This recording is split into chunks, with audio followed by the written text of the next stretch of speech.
Painted Painless Learning. નમસ્કાર વિદ્યાર્થી મિત્રો, હું પ્રાધ્યાપક હિરેન જોશી.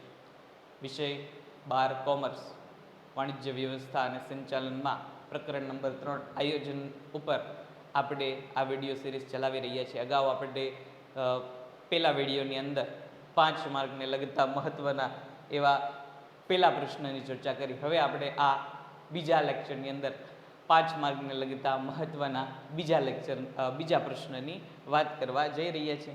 શું છે બીજો પ્રશ્ન? બીજો પ્રશ્ન એવો છે કે આયોજનની મર્યાદાઓ સમજાવો. આપણે અગાઉ વાત કરી કે ભાઈ આયોજન શું છે, તો કે ભાઈ આયોજન એ એવી બાબત છે કે આયોજનમાં આપણે શું કરવાનું હોય છે, તો કે ભાઈ ભવિષ્ય માટેની કામગીરી કરવાની હોય છે. આયોજનમાં આપણે શું કરવાનું હોય છે, તો કે ભાઈ ભવિષ્ય માટેની કામગીરી કરવાની હોય છે. પણ એની વિચારણા આપણે ક્યારે કરશું, તો કે વર્તમાનમાં કરશું. એને આપણે શું કહીએ છીએ? આયોજન. પણ આયોજન પણ કેવું છે, તો કે અમુક મર્યાદાવાળું છે. એક સિક્કાની બે બાજુ હોય એવી રીતે કોઈ પણ પ્રવૃત્તિ આપણે કરીએ તો એની બે પ્રકારની બાબત હોય. એક હકારાત્મક બાબત હોય, એક નકારાત્મક બાબત. તો નકારાત્મક બાબત એટલે શું, તો કે મર્યાદા. આયોજન એ સર્વવ્યાપી છે. સર્વવ્યાપી એટલે શું, તો કે દરેક જગ્યાએ આયોજન જોવા મળે છે. જ્યાં જ્યાં વ્યક્તિઓ જૂથમાં કામગીરી કરતા હોય છે ત્યાં શું જોવા મળશે? આપણને આયોજન જોવા મળશે. દાખલા તરીકે આપણે શાળાએ જવા માટે ઘરેથી નીકળતા હોય, એકલા હોઈએ તો આયોજનની જરૂર ન પડે. ગમે ત્યારે ઘરેથી નીકળીએ ને ગમે ત્યારે શાળાએ પહોંચી શકીએ. તો એ માટે કોઈ મહત્વના આયોજનની જરૂર નહીં પડે. પણ આપણે જ્યારે એવું નક્કી કરીએ કે આપણા 2-5 મિત્રો ભેગા થઈને આપણે સ્કૂલે જઈશું, શાળાએ જઈશું, ત્યારે પછી આયોજનની જરૂર પડશે. કે ભાઈ કોઈ દૂરથી વિદ્યાર્થી આવતો હોય તેને આપણે કહી દઈએ કે ભાઈ શાળાના સમય કરતાં તું અડધી કલાક વહેલા આવતો રહીશ. કોઈ એનાથી નજીક રહેતું હોય એને આપણે કહીએ ભાઈ તું 20 મિનિટ પહેલાં આવતો રહેશે. કોઈ એનાથી નજીક રહેતું હોય તેને કહે ભાઈ તું 10 મિનિટ વહેલા આવતો રહીશ. ભાઈ શાળા પાસે જ રહેતું હોય તેને કહે ભાઈ અમે આવશું ત્યારે તને હાથ પાડશું એટલે તું ઘરની બહાર આવતો રહીશ. કોણ ક્યારે કયા નાકા ઉપર ઊભો રહેશે, કોણ ક્યારે કઈ દુકાને ઊભો રહેશે, કોણ ક્યારે કઈ શેરીના દરવાજે ઊભો રહેશે. આ બધું શું કરશું? આપણે આયોજન કરશું. શું કામ? તો કે ભાઈ આપણો હેતુ શું છે, તો કે ભાઈ સાથે શાળાએ જવાનું. આપણે શું કામ આયોજન કરવાનું? કે ભાઈ શાળાએ આપણે એક બધા મિત્રો સાથે જઈ શકીએ. તો આ આયોજનની બાબત છે એ સર્વવ્યાપી છે. જ્યાં જ્યાં વ્યક્તિ જૂથમાં કામગીરી કરતો હોય છે ત્યાં ત્યાં આપણે આયોજનની જરૂરિયાત રહેશે. કોઈ પણ ક્ષેત્રમાં આયોજન વગર ચાલી શકતું નથી. એ પછી ધાર્મિક ક્ષેત્ર હોય, શૈક્ષણિક ક્ષેત્ર હોય, રાજકીય ક્ષેત્ર હોય કે યુદ્ધની પરિસ્થિતિ હોય, તો ત્યાં પણ શું કરવું પડશે? તો કે આયોજન કરવું એ ફરજિયાત છે. આયોજન એ પથદર્શક છે. તે સંપૂર્ણ નથી કે તે અપૂર્ણ પણ નથી. આયોજન એ સંપૂર્ણ નથી અને અપૂર્ણ નથી. એ શું છે? ખાલી પથદર્શક છે. કઈ રીતે કામ કરવું જોઈએ એનો એક અંદાજ આપે છે કે ભાઈ ભવિષ્યમાં તમારે કઈ રીતે કામ કરવું છે. એ જ રીતે કામ કરવું એટલે કે સંપૂર્ણ નથી. આયોજન તમે કરેલું હોય કે ભાઈ નફો વધારવો છે એ માટેની તમે પ્રવૃત્તિઓ નક્કી કરો ને એ જ પ્રમાણે કામ કરો તો તમને નફો મળશે જ. તે એવું સંપૂર્ણ આયોજનની કામગીરી નથી, અથવા તો અપૂર્ણ પણ નથી કે તમે આયોજન કરશો તમને ખોટ જ જઈશે, એવું અપૂર્ણ કામ પણ નથી. એ શું છે? ખાલી ને ખાલી પથદર્શક છે. તમને ખાલી માહિતી આપે છે કે તમે આવા પ્રકારની કામગીરી કરી શકો છો. એટલા માટે આયોજન એ શું છે? પથદર્શક છે. આયોજનની અમુક આપણને અહીંયા મર્યાદાઓ કીધેલી છે કે આયોજનમાં અમુક બાબતની મર્યાદાઓ લીધી છે. સૌથી પહેલું શું છે મર્યાદા? તો કે ભાઈ ભાવિ અનિશ્ચિત છે. હમણાં આપણે અગાઉ વાત કરી કે ભાઈ આયોજન કરવામાં કોની માટે આવે છે? તો કે ભવિષ્યની કામગીરી માટે કરવાનું છે. યોજના આપણે ક્યારે ઘડવાની છે? તો કે યોજના આપણે વર્તમાનમાં ઘડવાની છે. પણ ભવિષ્ય કોણે જોયેલું છે? ભવિષ્યની પરિસ્થિતિમાં ફેરફાર થઈ જાય તો, દાખલા તરીકે કોરોના જેવી પરિસ્થિતિ આવી હતી તો કોઈ વિચાર્યું પણ નહીં હોય કે ભાઈ આવી કોરોના જેવી મહામારી આખા વિશ્વમાં ફેલાશે, તો એને માટેનું કોઈ આયોજન કોઈ કરેલું જ ન હોય. તો આ કેવું છે? તો કે ભવિષ્ય અનિશ્ચિત છે, કે આપણને ખબર નથી કે ભાઈ કાલ સવારે શું થઈ જવાનું છે. તો ભવિષ્યમાં કેવું છે? તો કે અનિશ્ચિતતા જોવા મળે છે. આયોજનના પાયામાં ધારણાઓ અને પૂર્વાનુમાન હોય છે. આયોજનનો આધાર જ કોના ઉપર રહે છે? ધારણાઓ અને પૂર્વાનુમાન ઉપર. ભવિષ્યમાં આવું કંઈક થશે એ શું છે? આપણી ધારણા છે. આપણે વસ્તુ બનાવશું ને ગ્રાહક ખરીદશે એ શું છે? તો કે ભાઈ આપણી ધારણા છે. ખરીદે તે નહીં ખરીદે, ધારણા આપણી સાચી પડે તે નહીં પડે. આપણે અગાઉના લેક્ચરમાં વાત કરી કે ભાઈ આપણે 6G ફોન બનાવીને માર્કેટમાં લાવી તો એવું જરૂરી નથી કે બધા ગ્રાહક ખરીદે. આપણે એવી ધારણા રાખીએ છીએ, આપણે એવું પૂર્વાનુમાન કરીએ છીએ ગ્રાહક ખરીદશે. પણ ધારણા બે પ્રકારની હોય. કાં તો આપણે કરેલી ધારણા યોગ્ય હોય, કાં તો અયોગ્ય હોય. કે ભાઈ આપણે 6G ફોન લાવશું એટલે ગ્રાહક ખરીદશે જ તે, તો એવું ન પણ બને. ઘણા નહીં ખરીદે, ઘણાને ફીચર ન પસંદ આવે, ઘણાને કિંમત વધારે લાગે, કે ઘણાને એમ થાય કે અત્યારે કંઈક નથી લેવું, હજી 6G બદલે 7G આવશે ત્યારે કંઈક નવું લઈ લઈશું. તો આપણી ધારણા ત્યાં ખોટી પણ પડી શકે. તો આ કેવું છે? તો કે ધારણાઓ અને પૂર્વાનુમાન ઉપર આ જે આખું આયોજન છે એ કેવું છે? તો કે ભાઈ આખું આયોજન ટકેલું છે. જે ભવિષ્ય સાથે સંબંધ ધરાવે છે, પરંતુ ભાવિ કેવું છે તો કે અનિશ્ચિત છે. હમણાં વાત કરી ભાઈ કોરોના જેવી પરિસ્થિતિ આવી છે, તો કોરોના જેવી પરિસ્થિતિની વિચારણા કોઈ અગાઉથી નક્કી ન કરી દીધેલી. આ કેવું હોય તો કે ભાઈ આકસ્મિક પરિસ્થિતિ છે, કારણ કે આવા પૂર્વાનુમાનો પૂરેપૂરા સાચા પડતા નથી. આપણે પરીક્ષામાં તો ઘણું ધારીને બેઠા હોય, પેપર દેવા જઈએ અને પેપર લખીને જ્યારે આવીએ ત્યારે આપણે ધારણા એવી છે કે બહુ પેપર સારો ગયો છો, આ જ વખતે તો 100માંથી 100 માર્ક આવવાના. જ્યારે વાસ્તવિક પરિણામ આવે ત્યારે આપણને ખબર પડે કે ભાઈ 100માંથી આપણને 90-92 માર્ક જ આવ્યા. શું કામ તો કે ભાઈ આપણે જે લખ્યું એમાં કંઈક ભાષાકીય મિસ્ટેક હતી, બહુ ચેક થયા હતા, ગ્રામેટિકલ આપણી કંઈક ભૂલો હતી. તો આ શું છે તો કે ભાઈ આપણે પૂર્વાનુમાન 100 માર્કનું કર્યું હતું, વાસ્તવિક પરિસ્થિતિ કેવી થઈ ગઈ તો કે 92 માર્ક. તો પૂરેપૂરી સંભાવના, પૂરેપૂરી આપણી જે પૂર્વધારણા છે એ પૂરી થાય એ કેવું છે તો કે અયોગ્ય છે, એ બાબત પૂરતા પ્રમાણમાં સાચી નથી. આમ આયોજન ભવિષ્ય સાથે સંબંધિત હોવાથી કેવું છે તો કે એમાં અનિશ્ચિતતા રહેલી છે. બીજો મુદ્દો છે, આયોજન એક એવી પ્રક્રિયા છે તો કે ભાઈ ખર્ચાળ પ્રક્રિયા છે, કારણ કે આયોજન કરવા માટે નિષ્ણાંત વ્યક્તિઓની જરૂર પડે છે. હમણાં આપણે વાત કરીએ ને આયોજન કોના માટે કરવાનું છે, ભવિષ્ય માટે. તો ભવિષ્યના વલણો કેવા છે, ભવિષ્યમાં કેવા પ્રકારની પ્રવૃત્તિ થઈ શકે એવી છે, કે ભવિષ્યમાં બદલાતી જતી પરિસ્થિતિમાં આપણે કેવા પ્રકારની પ્રવૃત્તિ કરી શકીએ, આ બધી વિચારણા કરવા માટે આપણે કોની જરૂર પડશે તો કે ભાઈ કોઈ નિષ્ણાંત વ્યક્તિઓની જરૂર પડશે. તો આવા નિષ્ણાંત વ્યક્તિઓની સેવા લેવી એ પ્રમાણમાં કેવી છે તો કે ખર્ચાળ છે. આયોજન કરવા માટે નિષ્ણાંતની સલાહ લેવી પડે છે, કારણ કે નિષ્ણાંત વ્યક્તિ એ છે એ શું કરી શકે તો કે ભવિષ્યમાં બદલાતી જતી પરિસ્થિતિનો અનુમાન લગાવી શકે. નહીં તો બધા જ આયોજન કરવા માટે બધા જ તે આયોજન કરી શકતા હોય. અયોગ્ય આવડતવાળા લોકોએ આયોજન કરશે, યોગ્ય આવડતવાળા લોકોએ આયોજન કરશે, પણ જેને અયોગ્ય આવડતથી આયોજન કરેલું હોય છે, શું એવા વ્યક્તિનું આયોજન સફળ થશે ખરા? નહીં થાય. શું કામ તો કે એની પાસે પૂરતા પ્રમાણમાં આયોજન કરવા માટેનું જ્ઞાન જ નથી. એટલા માટે આપણે કોઈ જ્ઞાની વ્યક્તિ, સલાહકાર, નિષ્ણાંત વ્યક્તિ પાસે આવું આયોજન કરવું પડશે. તો આવું જે આયોજન કરતા હોય છે એ વ્યક્તિઓ કેવા હોય છે તો કે ભાઈ એવા વ્યક્તિઓ પાછા પોતે ફ્રીમાં પોતાની સુવિધા આપતા નથી. આયોજનના બદલામાં એ શું કરશે તો કે ભાઈ પૈસા લેશે. વ્યક્તિ હોય કે નાના તમે ફ્રીમાં આયોજન મારી પાસે કરાવી દો, મારા જ્ઞાનનો ઉપયોગ તમે કરો. પોતે કંઈક જ્ઞાન આપે છે, પોતાની પાસે કંઈક આવડત રહેલી છે, આ આવડતનો એ શું આપે છે તો કે આવડતનો પોતે કંઈક ભાગ તમને આપવાના છે. તો પોતે જે આવડત મેળવેલી છે આ આવડત માટે શું લેશે તો કે ફી લેશે. એ કેવી હોય નિષ્ણાંત વ્યક્તિઓની તો કે ભાઈ ઊંચા પ્રમાણની ફી હોય છે. ઉપરાંત તે એટલે કે આયોજન તૈયાર કરવામાં સમય, શક્તિ અને નાણાંનો વ્યય થાય છે. હમણાં અગાઉ આપણે પહેલા પ્રશ્નમાં વાત કરી ભાઈ આયોજન કરવા માટે આપણે અલગ અલગ માહિતીઓ ભેગી કરવી પડે, આ માહિતીનું વિશ્લેષણ કરવું પડે, પૃથ્થકરણ કરવું પડે, એમાંથી યોગ્ય માહિતી જરૂર હોય એવી મેળવવી પડે. તો આ બધી પ્રક્રિયા કેવી છે? ખર્ચાળ છે. પ્રત્યક્ષ રીતે માહિતી લેવી હોય, પરોક્ષ રીતે માહિતી લેવી હોય, અમુક પ્રકારના એમાં ખર્ચ થશે. ગ્રાહકો સુધી આપણે પહોંચવું હોય, એમની પાસેથી માહિતી લેવી હોય, આ આખો ડેટા જે આપણને મળશે એનો સંગ્રહ કરવો પડશે. તો સંગ્રહની બાબત કેવી છે તો કે ખર્ચાળ છે. માટે આયોજન આખી પ્રક્રિયા કેવી છે? ખર્ચાળ છે. અને પાછી ખર્ચાળની સાથે સાથે કેવું છે તો કે ભાઈ પાછું ભવિષ્ય તો અનિશ્ચિત છે.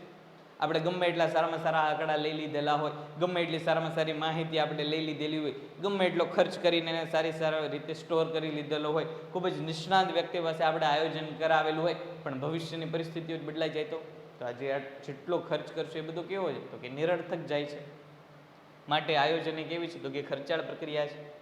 આ ઉપરાંત આયોજન કેવી છે તો કે લાંબી પ્રક્રિયા છે.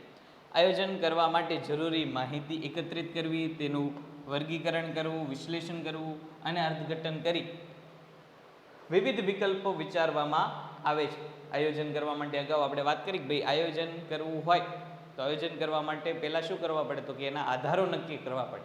આધારોને આધારે આપણે શું કરશું તો કે ભાઈ માહિતી મેળવશું. આ માહિતી મેળવવા માટે આપણે શું કરવું પડશે તો કે અમુક પ્રકારનો ખર્ચ કરવો પડશે. આજે આપણે નક્કી કરીએ કે ભાઈ ગ્રાહક પાસેથી માહિતી લઈ લઈશું, કાલ આપણે ઉત્પાદનની પ્રક્રિયા શરૂ કરી શકીએ, એવું થતું નથી. કારણ કે ગ્રાહક વર્ગ કેવો છે તો કે દૂર દૂર સુધી વિસ્તરેલો છે. આપણે જાણીએ છીએ કે વૈશ્વિકીકરણને કારણે હવે એક દેશના લોકો બીજા દેશની વસ્તુઓ સરળતાથી ખરીદી શકે છે. તો આપણો આખો જે ગ્રાહક વર્ગ છે એ આખી દુનિયામાં ફેલાયેલો છે. તો આખા દુનિયાના ગ્રાહકો પાસેથી માહિતી મેળવી એ કોઈ 1-2 દિવસ કે મહિના દિવસની વાત નથી, એમાં સમય લાગી જાય શકે એમ છે. માટે આયોજનની પ્રક્રિયા કેવી છે? લાંબી છે. માહિતી મળે પછી એનું અર્થઘટન કરવું. એટલા બધા લોકોએ પોતપોતાની માહિતી આપી, કરોડો ગ્રાહકોએ પોતાના મંતવ્ય રજૂ કર્યા હોય, એમાંથી આપણને યોગ્ય હોય એવા મંતવ્યો, આપણને લાગતા હોય એવા મંતવ્યો આપણે શું કરવા પડશે? અર્થઘટન કરવા પડશે. આ બધી જ બાબતો કેવી છે તો કે લાંબો સમય માગી લે એવી છે. પછીનો મુદ્દો છે આયોજન અપ્રસ્તુતતા. આયોજનમાં અનિશ્ચિતતા રહેલી છે. સમય, સંજોગ અને એકમને અસર કરતા પરિબળોને કારણે અગાઉથી તૈયાર કરેલ આયોજનમાં ઘણીવાર અપ્રસ્તુત બની જાય છે, જેના કારણે આયોજન કેવું થઈ જઈ શકે છે તો કે નિષ્ફળ થઈ શકે છે. કે સારામાં સારું આયોજન તમે બનાવો પણ ભવિષ્ય બાજુ કેવું છે, અનિશ્ચિત છે, તો એના કારણે શું થઈ જશે, જે તમે યોજના બનાવેલી હશે, જે આયોજન કરેલું હોય છે એ કેવું થઈ જાય, નિષ્ફળ થઈ જાય. દાખલા તરીકે કોરોનાની જ પરિસ્થિતિની વાત કરીએ, ભાઈ કોરોનાની પરિસ્થિતિ હતી તો શું થઈ ગયું હતું કે ભાઈ લોકડાઉન થઈ ગયું. લોકડાઉન થઈ ગયું એટલે એક ઉદ્યોગ ઉપર એની સૌથી ખરાબ અસર થઈ. કયા ઉદ્યોગ ઉપર, તો કે ભાઈ જે ટુરિઝમ વિભાગ હતો, જે પર્યટન વિભાગ હતો, મુસાફરીનો વિભાગ હતો, એની ઉપર ખૂબ એની ગંભીર અસરો જોવા મળી. એ લોકોએ સારામાં સારું આયોજન કરેલું હોય છે. કોઈ દાખલા તરીકે ટૂર્સ એન્ડ ટ્રાવેલ્સ કંપની હોય એને પોતે શું કર્યું હોય તો કે ભાઈ ભવિષ્યમાં અત્યારે એવો ટ્રેન્ડ છે, દાખલા તરીકે કોરોના પહેલા એમને એવો ખ્યાલ આવ્યો કે ભાઈ લોકો વધુ ને વધુ બહાર ફરવા માટે પ્રેરિત થાય છે, તો એ ટૂર્સ એન્ડ ટ્રાવેલ્સ કંપનીવાળા શું કરે તો કે ભાઈ નવી નવી બસો લાવે, નવી નવી સુવિધા આપવાનો પ્રયત્ન કરે. પણ અચાનક કોરોનાની પરિસ્થિતિ આવી ગઈ, પર્યટન બંધ થઈ ગયું, બધાને શું કીધું હતું ઘરે બેસાડી. તો જે આવા ટુરિઝમ વિભાગવાળા લોકો હોય છે કે જેને નવી નવી બસો ખરીદેલી હોય છે, રેસ્ટોરન્ટ વિભાગવાળા હોય છે કે જેને નવી નવી રેસ્ટોરન્ટો ખરીદેલી હોય છે, નવી નવી રેસ્ટોરન્ટો ઊભી કરી દીધી, કોઈ હોટલ વિભાગ હોય છે નવી નવી હોટલો બનાવીને પોતાની કામગીરી શરૂ કરવાના વિચાર કરીને આયોજન કરેલા હોય છે. આ બધો કેવા થઈ ગયા આયોજન તો કે નિષ્ફળ થઈ ગયા. શું કામ તો કે ભાઈ ભવિષ્ય બદલાઈ ગયું, કોરોના આવી ગયો, લોકડાઉન થઈ ગયું. તો જે ગમે એવું સારામાં સારું આયોજન કરેલું છે, સારામાં સારી પ્રવૃત્તિ કરેલી છે, પણ આવી પ્રવૃત્તિનો કાંઈ લાભ મળી શકશે નહીં. શું કામ તો કે ભાઈ ભવિષ્ય કેવું થઈ ગયું છે, આપણું અનિશ્ચિત થઈ ગયું છે. એટલા માટે આયોજનની નિષ્ફળ જઈ શકે એવી પૂરેપૂરી સંભાવના રહેલી છે. પછી જડતા પ્રેરે આયોજન એ શું છે તો કે આમ ભલે પરિવર્તનશીલ રહ્યું પણ એક પ્રકારની શું કરતું હોય છે તો કે જડતા પ્રેરતું હોય છે. આયોજન એ એક શું છે તો કે કાર્યક્રમ છે. કાર્યક્રમ એટલે શું તો કે ભાઈ આયોજનમાં નક્કી કરેલા કામ આપણે તબક્કાવાર રીતે પાર પાડવાના હોય છે, એને આપણે શું કહીએ છીએ, કાર્યક્રમ કહીએ છીએ. તે ભવિષ્ય સાથે સંબંધિત છે. આયોજનના અમલ દરમિયાન ઊભી થતી વિપરીત પરિસ્થિતિઓમાં અધિકારીઓ કે કર્મચારીઓ પરિવર્તન કરી શકતા નથી. આયોજન શું છે કે ભાઈ આયોજનમાં અગાઉથી ભવિષ્યમાં શું કામ કરવાનું છે, આ કામ અંગેની માહિતી કર્મચારીઓ અને અધિકારીઓને આપી દીધેલી હોય છે. એટલા માટે કર્મચારીઓ કે અધિકારીઓ આવા આયોજનમાં કોઈ ફેરફાર કરતા નથી. બદલાતી જતી પરિસ્થિતિમાં પોતે પોતાના મંતવ્યો રજૂ કરતા નથી. શું કામ તો કે ભાઈ પોતે પોતાની રીતે ફેરફાર કરવા જાય અને નિષ્ફળ ગયા, પોતે પોતાની રીતે કંઈક પ્રવૃત્તિમાં ફેરફાર કરવા જાય ને પાછા નિષ્ફળ ગયા, તો નિષ્ફળતાનો બધો જ તે જવાબદારી કોની તો કે એ વ્યક્તિ કે અધિકારી ઉપર રહેશે. એટલે જે પણ નક્કી થયેલું છે એ જ પ્રમાણે એ લોકો કામ કરશે. દાખલા તરીકે કોઈ મોબાઈલ બનાવતી કંપની હોય, એ સ્વિચવાળો મોબાઈલ બનાવે છે, પણ હવે કર્મચારીઓ કે અધિકારીઓને ખબર પડી ગઈ કે હવે સ્વિચવાળા મોબાઈલનો જમાનો નથી, ભવિષ્યમાં કેવા મોબાઈલની માંગ વધવાની છે તો કે ભાઈ ભવિષ્યમાં ટચ સ્ક્રીન મોબાઈલની માંગ વધવાની છે. આવી કર્મચારીઓને અધિકારીને ખબર પડી ગઈ, તો કર્મચારીને અધિકારી શું કરશે તો કે એ તો ભાઈ આયોજન નક્કી કરેલું કે ભાઈ સ્વિચવાળા ફોન બનાવો, તો એ તો એની જ રીતે બનાવ્યા રાખશે. એ પોતાની આવડતને આધારે નવા ટચસ્ક્રીન ફોન બનાવશે ને. શું કામ તો કે ભાઈ ટચસ્ક્રીન ફોનનો કોન્સેપ્ટ જે નવો છે, ટચસ્ક્રીન ફોન બજારમાં ચાલ્યા કે ન ચાલ્યા, તો એ જે આખી નવી ટેકનોલોજી લાવવાનું, નવું ઉત્પાદન કરવાનું, નવો જે ખર્ચ કર્યો હોય છે, આ ખર્ચનો જવાબદારી કોણ લેશે તો કે ભાઈ જેના ઉપર આવ્યું હોય, એ જે લોકોએ આવી યોજના ઘડેલી હોય તે લોકો આ ખર્ચ માટે જવાબદાર રહેશે. તો આવો કોઈ જવાબદારી ઊભી ન થાય એટલા માટે કર્મચારીઓ અધિકારીઓ શું કરે કે ભાઈ નક્કી થયું જે થવા દે, જે ચાલે છે એમને એમ ચાલવા દે. પરિણામ સ્વરૂપે શું થઈ જશે તો કે ભાઈ આયોજનની જડતા પ્રેરે કે ભાઈ કર્મચારી કે અધિકારીઓ પાસે ગમે એટલી સારામાં સારી આવડત હશે પણ એ પોતાની આવડતનો ઉપયોગ કરી શકશે નહીં. શું કામ તો કે ભાઈ જો પોતાની આવડતને આધારે આયોજનથી કંઈક અલગ કામ કરશે, નક્કી કરેલા કામથી કંઈક અલગ કામ કરશે, નિષ્ફળ ગયા તો જવાબદાર વ્યક્તિ પોતે બનશે. એટલા માટે લોકો શું કરતા હોય છે તો કે ભાઈ નક્કી કરેલા આયોજન પૂરતું કામ કરતા હોય છે. માટે આયોજન એ કેવું છે તો કે જડતા પ્રેરે છે. નક્કી થઈ ગયેલું એ જ પ્રકારનું કામગીરી થાય છે. છઠ્ઠો મુદ્દો છે બાહ્ય પરિબળોની અનિશ્ચિતતા. આપણે અગાઉ જોયું કે ભાઈ ધંધાકીય એકમમાં બંને પ્રકારના પરિબળો, આંતરિક અને બાહ્ય બંને પરિબળો અસર કરતા હોય છે. આંતરિક પરિબળો ઉપર તો ધંધાકીય એકમ અમુક અંશે નિયંત્રણ રાખી શકે છે, પણ આ જે બાહ્ય પરિબળો છે, આ બાહ્ય પરિબળો કેવા છે, સંપૂર્ણ અનિશ્ચિત છે. ધંધાકીય એકમ આ બાહ્ય પરિબળોનો સામનો કરવા માટે કે બાહ્ય પરિબળો ઉપર કોઈ નિયંત્રણ રાખી શકતું નથી. ધંધાકીય એકમની અસરકારકતા બાહ્ય પરિબળોમાં થતા ફેરફાર ઉપર રહેલી છે. તે આયોજનની સફળતાને અવરોધે છે કે ભાઈ બાહ્ય પરિબળોમાં શું ફેરફાર આવશે ધંધાકીય એકમને ખબર નહીં પડી શકે. દાખલા તરીકે હમણાં આપણે વાત કરીએ કે ભાઈ કોરોનાની પરિસ્થિતિ છે, તો એ શું છે, એક પ્રકારનું બાહ્ય પરિબળ છે. કોરોના આવવાથી ધંધાને જે નુકસાન થશે એ માટે ધંધાકીય એકમ કાંઈ ન કરી શકે. ધંધાકીય એકમ કોરોનાને ન કહી શકે ભાઈ તું 5 દી રહીને આવ, 10 દી રહીને આવ, જે અમારે આયોજન કરવાનું બાકી છે. એ તો ગમે એવી પરિસ્થિતિ છે. કોઈ દાખલા તરીકે કપડાં બનાવતી કંપની છે, અત્યાર સુધી સાદા અને સિમ્પલ કપડાં બનાવે છે, પણ એક ધારી અચાનક કોઈ નવું પિક્ચર રિલીઝ થયું, નવા પિક્ચરમાં હીરોએ જેવા કપડાં પહેર્યા હતા, ગ્રાહક એવા કપડાની માંગ કરવા માંડે તો જે અત્યાર સુધી સાદા કપડાં કંપનીએ બનાવેલા હતા એવી કપડાનું હવે વેચાણ નહીં થાય. કર્મચારી જે ગ્રાહક વર્ગ હશે એની માંગમાં કંઈક ફેરફાર થઈ ગયો. આ શું છે? બાહ્ય પરિબળ છે. કોઈ ધંધાકીય એકમ ગ્રાહકોને એમ ન કહી શકે કે ના ના ભાઈ એવા તમને નવા હીરો જેવા કપડાં નહીં પડે, હો ભાઈ અમે તો સાદા જ કપડાં બનાવેલા છે, એ જ તમારે પહેરવા પડશે, એવું ધંધાકીય એકમ નહીં કહી શકે. આ શું છે? બાહ્ય પરિબળ. માટે બાહ્ય પરિબળોમાં જો કોઈ ફેરફાર આવશે તો આયોજન અનિશ્ચિત થઈ શકે છે, આયોજન સફળ થઈ શકવામાં અવરોધ આવી શકે છે. 7મો મુદ્દો છે અપૂરતી માહિતી. આયોજન કરવા માટે જરૂરી માહિતી એકત્રિત કરવામાં આવે છે. તે માહિતી અધૂરી કે અસ્પષ્ટ હોય તો તેના આધારે તૈયાર કરેલ આયોજન પણ અને તેનું અમલીકરણ કેવું થઈ છે તો કે ઈચ્છિત પરિણામો આપણને આપી શકશે નહીં. આપણે અગાઉ વાત કરી કે ભાઈ આયોજન કરવા માટે શું કરવું પડશે તો કે અમુક પ્રકારના આંકડાકીય માહિતીઓ આપણે લેવી પડશે, પણ આ માહિતી જ જો ખોટી હશે તો આપણને ખબર જ નહીં પડે કે જે આયોજન આપણે કર્યું એ નિષ્ફળ શું કામ ગયું. કારણ શું કામ તો કે ભાઈ માહિતી જ કેવી હતી? અપૂરતી હતી, અયોગ્ય માહિતી હતી. યોગ્ય પ્રકારની આપણને જે માર્ગદર્શન મળવાનું હતું, જે યોગ્ય પ્રકારની આંકડાકીય માહિતી મેળવવાની હતી, એ જ બધું કેવું છે? ખોટું થયેલું છે. દાખલા તરીકે આપણે હમણાં પહેલા પ્રશ્નમાં વાત કરી કે ભાઈ 6G ફોનનું આપણે ઉત્પાદન કરવું છે અને વેચાણ કરવું છે, તો આપણે નક્કી તો કરી લઈએ કે ભાઈ ફોન બનાવશું, પણ આ ફોન બનાવવા માટે કોણ આપણને કાચો માલ આપશે, કઈ કિંમતે કાચો માલ આપશે, એવી આપણે પૂરતી માહિતી તો લેતા જ નથી. આપણે કોકે એમ કીધું કે ભાઈ ફોન બનાવો છે તો એ તો ભાઈ સરળતાથી બની જાય. કોકની અધૂરી માહિતીના આધારે આપણે ફોન બનાવવાનું શરૂ કરીએ ને પછી આપણને ખબર પડે કે ભાઈ ફોન બનાવો તો કામગીરી અઘરી છે, તો એ શું છે તો કે ભાઈ અપૂરતી માહિતી છે, ખોટી માહિતી છે. એના આધારે આપણે સફળતા મેળવી શકશું નહીં. પરીક્ષા દેવા જતા હોય ને આપણો મિત્ર એમ કે ભાઈ આ તો પ્રશ્ન આવશે જ, જો તું પાકો કરી લેજે, તો એ શું છે? અપૂરતી માહિતી, અધૂરી માહિતી છે. પ્રશ્ન આવશે પણ કયા વિભાગમાં આવશે? એ વિભાગમાં, બી વિભાગમાં, સી વિભાગમાં, ડી કે ઈ કયા વિભાગમાં, કેટલા માર્કનો પ્રશ્ન આવશે? એવી પૂરતી માહિતી લીધા વગર આપણે કોઈ એક ચેપ્ટર કે એક પ્રશ્ન ઉપર આધાર રાખી અને 5 માર્ક વાળો પ્રશ્ન આપણને 1 માર્કમાં પૂછાઈ જાય તો થઈ જાય શું તો કે આપણું જે આયોજન જે કહેલું હતું એ આપણું આખું આયોજન અનિશ્ચિત થઈ શકે છે. એટલે અપૂરતી માહિતી એ કેવું છે તો કે ધંધાકીય એકમ માટે જોખમ સમાન છે. પછીનો મુદ્દો કર્મચારીઓની કાર્ય સર્જનાત્મકતા અવરોધે છે. આપણે હમણાં વાત કરીને ભાઈ આયોજન એ કેવું છે તો કે જડતા પ્રેરે છે.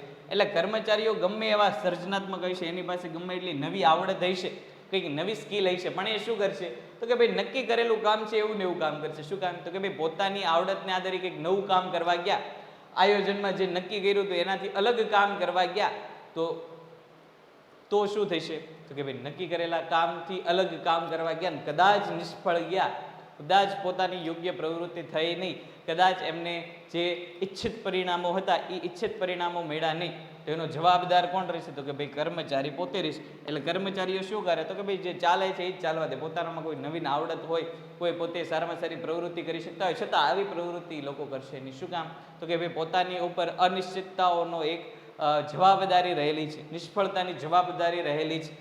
નિષ્ફળ જાય તો કર્મચારીને પોતે કામગીરી પ્રત્યે કેવો છે તો કે જવાબદાર છે એવું માનીને કદાચ એને નોકરી પરથી દૂર પણ થઈ શકે, તો આર્થિક નુકસાનની ત્યાં સંભાવનાઓ પણ રહેલી છે. એટલા માટે કર્મચારી ગમે એટલો આવડત વાળો છે એ શું કરશે તો કે ભાઈ નક્કી છે એવું જ કામ કરશે, પોતાની રીતે કોઈ નવા કામ કરવાની એ પ્રેરણા મેળવશે નહીં. એટલા માટે આયોજન છે એ શું છે તો કે સર્જનાત્મકતા ઘટાડે છે, એને અવરોધિત કરતું હોય છે. ચાલો વિદ્યાર્થી મિત્રો, પ્રશ્ન નંબર 2 આ સાથે પૂરો થાય છે. આશા રાખું છું કે તમને આ વિડીયો પસંદ આવ્યો હશે. જો વિડીયો તમને પસંદ આવ્યો હોય તો તમારા મિત્રો સાથે વિડીયો શેર કરો, ચેનલને સબસ્ક્રાઈબ કરી અને વિડીયો લાઈક કરો કે જેથી વધુને વધુ લોકો આ 11-12 કોમર્સના જે વિષયો ચાલે છે એનો વધુને વધુ લાભ મેળવી શકે. જય હિન્દ, જય ભારત. Painted Painless Learning.